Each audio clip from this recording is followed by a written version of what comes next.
She outlived 4 husbands and 15 children, leaving a trail of bodies wherever she went.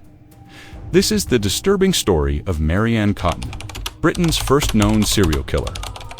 Friend, before we go any further, I would like to humbly request you please subscribe to my channel. So I can reach 1,000 subscribers as soon as possible. Your support truly means the world to me. So please subscribe. Hello viewers. Today, we're uncovering the chilling true story of Mary Ann Cotton, the woman believed to be Britain's first serial killer, who used poison to clear her path and fill her pockets, leaving a trail of death that shocked Victorian England. Without further delay, let's begin unraveling this disturbing story. For nearly a decade during the mid-Victorian era, Mary Ann Cotton poisoned one husband after another for insurance money, along with anyone else who stood in her way, including, tragically, 11 of her own children. In 1872, the widow Mary Ann Cotton was looking to marry for the 5th time.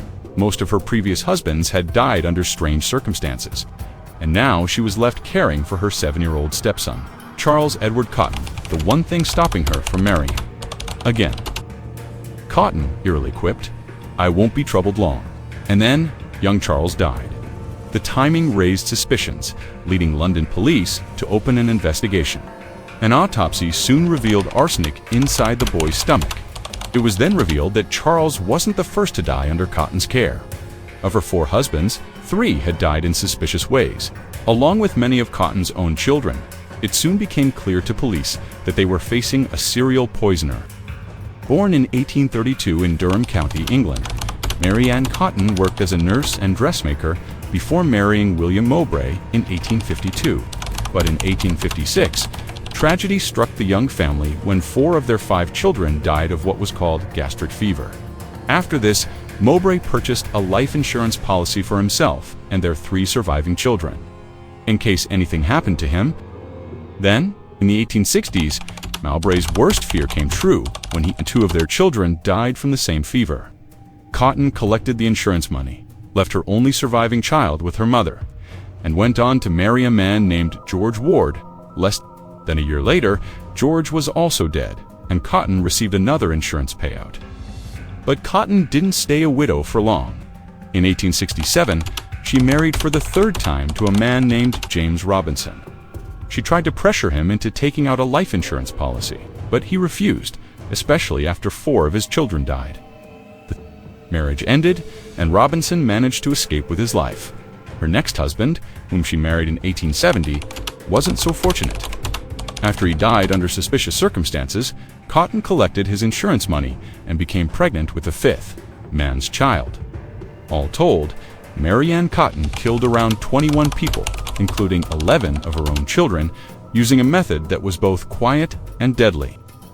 She poisoned them with arsenic, often slipping it into their tea or food, causing symptoms that looked like common stomach illnesses at the time, allowing her to avoid suspicion as she moved from one victim to the next.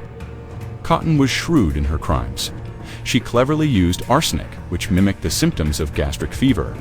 And before the 1830s, arsenic poisoning was largely undetectable, until chemist James Marsh developed a test to detect it. Additionally, arsenic poisoning was common in the Victorian era, as people were frequently exposed to it in everyday items.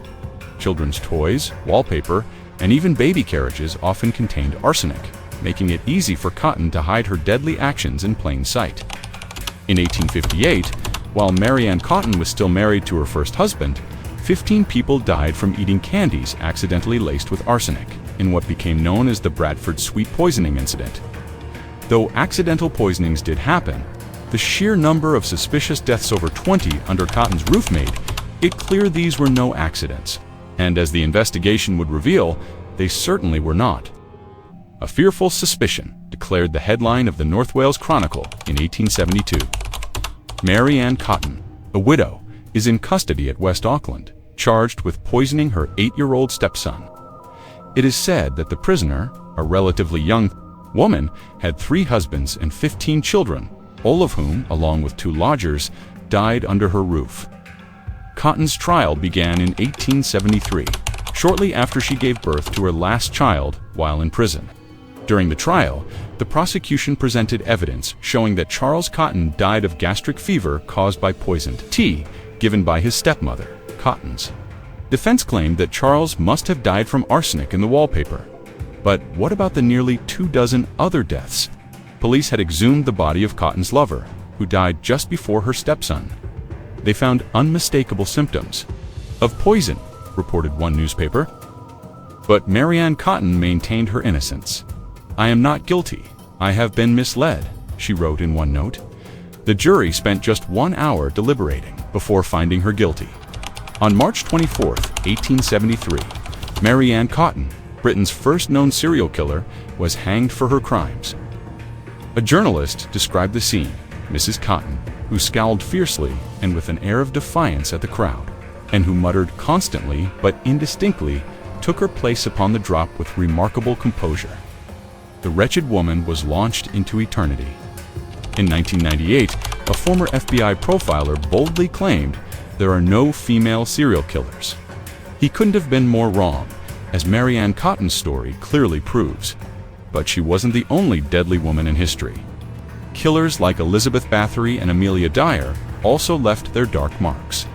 Today, psychologists recognize that female serial killers often have different motives and victims than their male counterparts.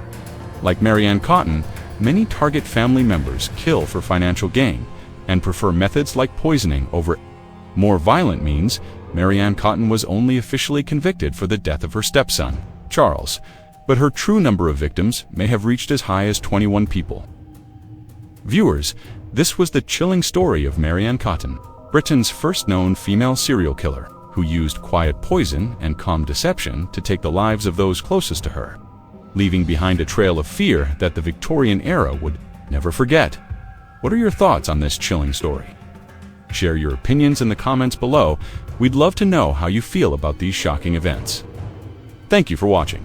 If this chilling story gripped you, be sure to like, share, and subscribe for more true crime stories that peel back the darkest layers of history. And remember, if you or someone you know is struggling with heavy thoughts, please reach out to a mental health professional. Your life and well-being are far more important than any story we cover here.